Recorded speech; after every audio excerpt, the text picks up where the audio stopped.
Revered as a place of forgiveness, some have even called it a refuge. Puuhonua o Honaunau National Historic Park is located in the ahupua'a of Honaunau in South Kona on the Big Island of Hawaii.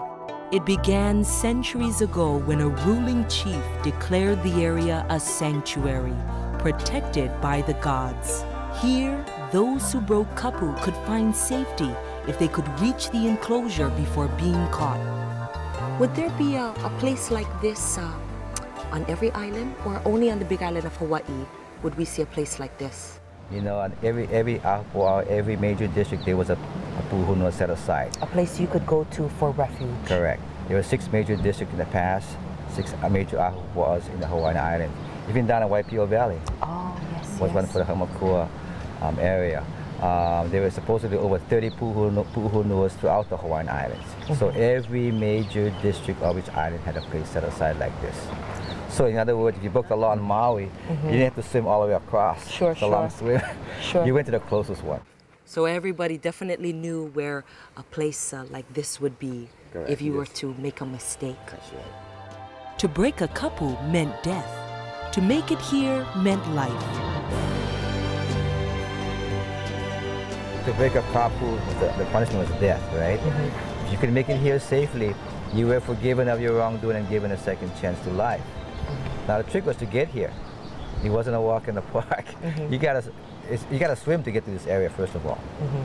And whoever saw you break the law, for example, you know, if she broke the law, say her grandfather or her father or her husband or his son or her best friend, but it was that person's responsibility to carry out the punishment. Now it's bad enough killing somebody, let alone a loved one, you know how hard that is. But anyway, so that's how it was. So she broke the law, she's swimming out here, that person is pursuing her. Once she's here, she's safe. You couldn't even touch her.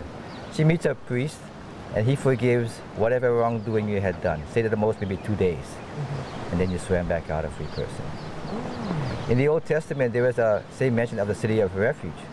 But in the Old Testament, a lawbreaker went to a site like this. They had to stay there either for the rest of their lives or until the high priest died. As long as they were there, they were safe. That's where the name City of Refuge we were talking about earlier came about.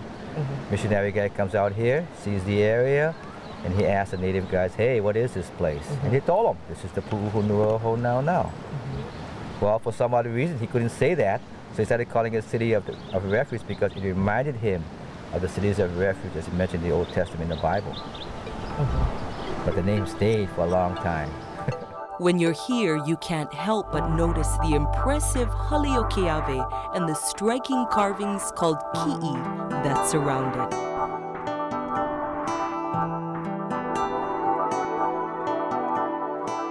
These images basically represent their different deities. To this site here is a site that is dedicated to the deity of Lono.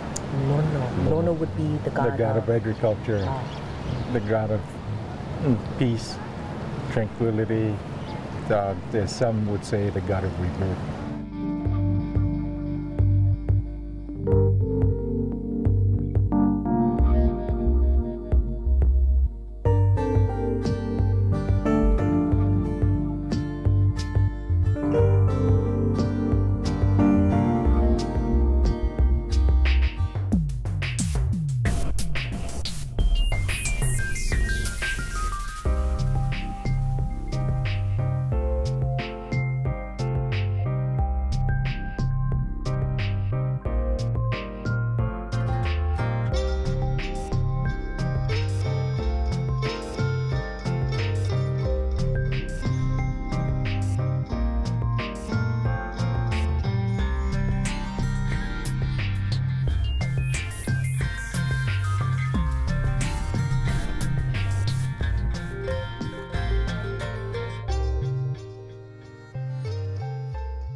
Walking the grounds, you can't help but notice how serene and beautiful it is.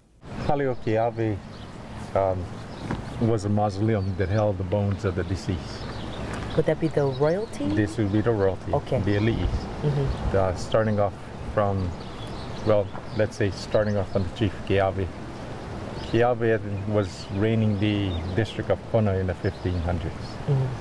On his passing, he had asked that his bones be placed into the temple. What is quite interesting, although the Ali'is are living like we are, that now passed to the next level, believe the spiritual powers are still within the bones.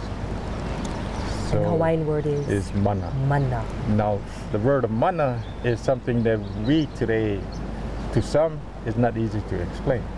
To others, they say it's such great love that they had upon their people, or what their people had towards this individual. And that's what protected the site.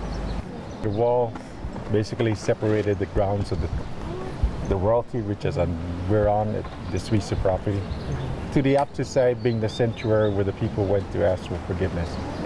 The kapu basically was everybody. So you have the ali'i entering into the sanctuary, you have the common person, Everyone. you have the kawa.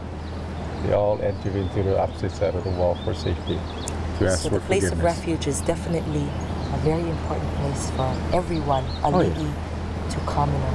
And I want to thank you, Tom. Thank you so You're welcome. much for having us, and thank you, Charles. Aloha. Thank you. Thank Mahalo. you.